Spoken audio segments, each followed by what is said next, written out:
Hello, dear friends, I am with you, Sofya Dorinskaya. I am a psychiatrist and the head of the Medical Information Center. Today I want to record a video because in response to my other video, I started receiving comments that it is quite possible to replace animal protein with plant protein, that it is an absolutely complete food, and so on. Today I want to tell you about how impossible it is to replace animal protein with plant protein. Let's take, for example, a situation or a substance like cholesterol. And now please tell me, does anyone among my viewers know why cholesterol exists in a living organism in the human body?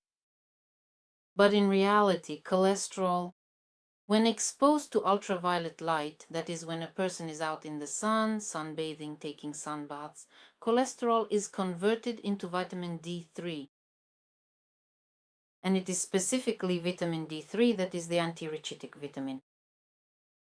Sterol also exists in plants. This is ergosterol. And it too, under the influence of ultraviolet rays, is converted in the sun also into vitamin D, but this time it's vitamin D2. This is a different vitamin, and for humans it is less effective. And when we talk about the anti-rachitic factor, we always mean vitamin D3, because it is specifically this vitamin that counteracts rickets and eliminates such a disease as rickets.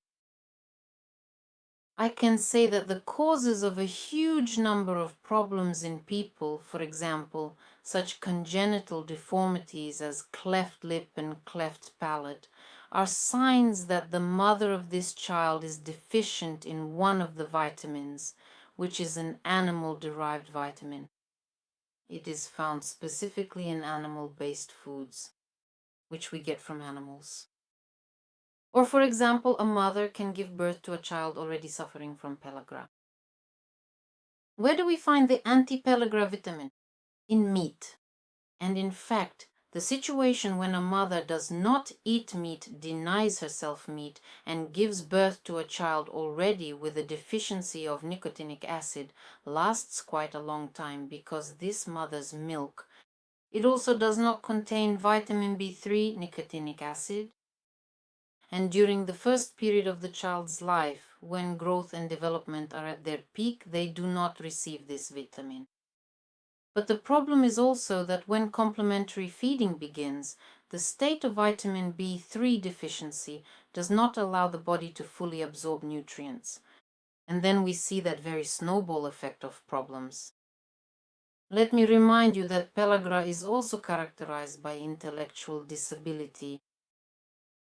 So, dear parents, if you have children with so-called new diagnoses like autism spectrum disorders and certain degrees of intellectual disability, you need to be very careful and always make sure you are eating well, because it is quite possible and even likely that your child was already developing in the mother's body with deficiencies and, generally speaking, is living in a state of deficiency. Is it possible to replace animal protein with plant protein? Well, let's look at the same sterols, for example. If a person, an adult, needs about 100 to 120 grams of protein per day, this amount is contained in about 600 grams of chicken or 1 kilogram of pork. So how much leafy greens would you have to eat to make up that amount of protein? But first of all, you would never be able to eat that much. You would ruin your digestion. Secondly, you wouldn't even come close to the formulas that are very easily absorbed by the human body. Therefore, you will always be deficient. Therefore, if you eat meat and it's enough for you 4 to 5 times a day, eat a good piece of steak with some salad and you can be sure that you've gotten your required amount of nutrients. But as for this greenery, you could chew on it, I don't know, from early dawn until late at night. And you still wouldn't even come close to the amount of protein the human body needs, not just to cope with diseases, to handle difficult living conditions, lack of sunlight, cold, and so on, but simply to maintain basic life functions like breathing, heart activity, and so forth. I explain this very simply in my book, This is Crazy Psychiatry in Plain Language. I talk about it here. And in fact, the data showing that animal protein is essential for humans can be found in virtually all publications by vitaminologists and Soviet professors. Take, for example, hypovitaminosis in childhood. Here, the mechanisms of how children develop vitamin deficiencies and the importance of quality nutrition for children are described in meticulous detail. The emphasis is on the fact that the doctor should take a medical history and specifically find out about the patient's intake of animal protein. And in general, the doctor should collect the patient's history, including how the whole family eats. This is written about in this book. I write about the fact that nutrition specifically, this is the essential foundation and the very core basis of the human body's life. And if a person neglects to pay proper attention or care to it, what exactly happens to their health then? Let's just look at what happens to people who come to our deficiency elimination programs, whom we help to correct. Nutrition is always included in the test, in every test, in the initial assessment. In the follow-up, there is a section where the person describes what they eat. And when we make adjustments and insist that the person improves their diet, what does this lead to? The person becomes calm, the person becomes balanced, and they are able to handle situations that used to be unpleasant for them when, they would explode and flare up like a candle, like a match, right? Now they handle them completely calmly. Suddenly they start tolerating relatives who used to really annoy them. And here they write, imagine that I had lunch today with my family and stayed completely calm. No one, in fact, managed to get on my nerves. So people notice that they become calmer, they become kinder. And let's just take a look. As a psychiatrist, I read the comments from people who write to me after someone has said, how terrible, I say you need to eat meat. And these people are vegans. Comrades, the amount of hatred that pours out from these people, the number of insults directed at a person they don't even know personally, is astounding. They, if we're lucky, barely managed to pass their high school biology course with a C+, you understand? These people display profanity at a level comparable to dementia. What else is unpleasant about a lack of nutrition in a person, and what characterizes someone who is already on the path to intellectual disability? It is uncontrolled vulgar swearing. So if you see a person like that who just stands on the street or starts swearing in line somewhere, you can immediately tell this is a person with dementia, that is, someone with intellectual and amnestic decline.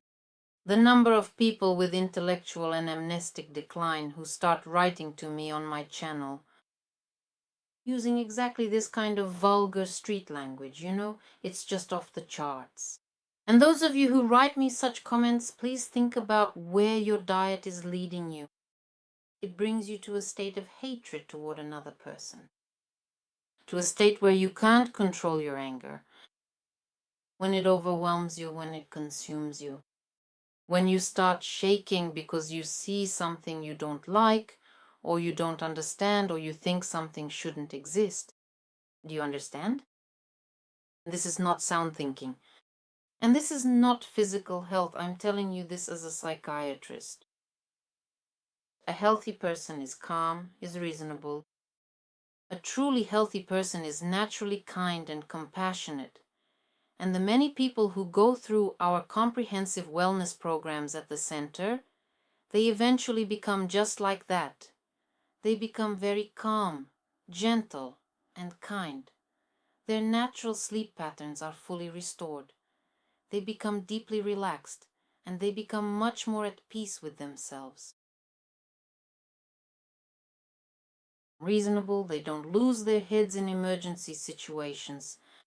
They can calmly observe irritating situations from the outside, and they are able to think in these situations and make decisions.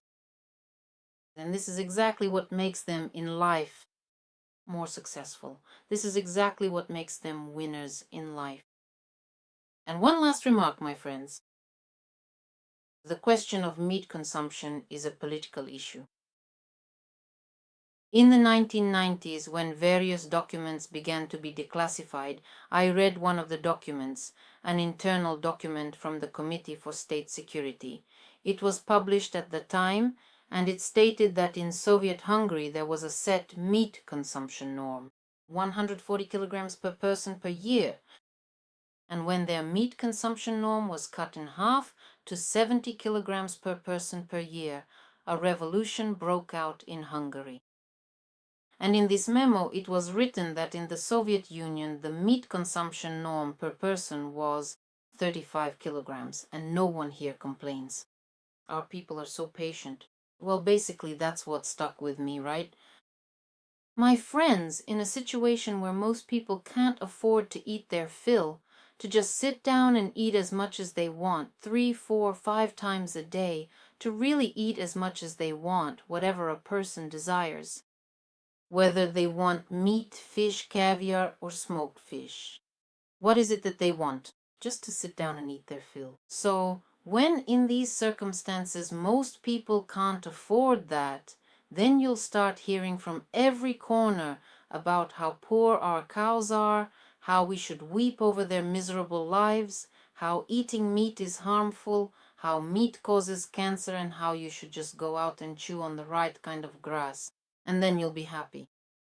My friends, the issue of meat consumption per capita is a political issue, and it has absolutely nothing to do with the medical issue of human health. In this context, it has absolutely no relevance at all. Moreover, in countries where there are no such problems, these ideas don't even circulate in society. The idea that eating meat is harmful, go to Hungary. And if you start preaching the idea that eating meat is harmful, honestly, guys, people will just laugh at you. They'll just laugh at you. Because I can't even imagine going to my neighbor right now and start telling him how he should be weeping over his pig, the 3rd, 5th, 10th, 15th, or to another neighbor who has a huge herd of cows. How he should be mourning the fact that he's going to slaughter her. He'll say, so what am I supposed to eat? And what am I supposed to feed my children? You see? That is, there are other societies where the issue of feeding the population real food, which leads people to sound mind and health, has been solved. And in these places, the idea of giving up real, normal, good human food is not held in high regard. But in a society where this issue has not been resolved, the situation is somewhat different.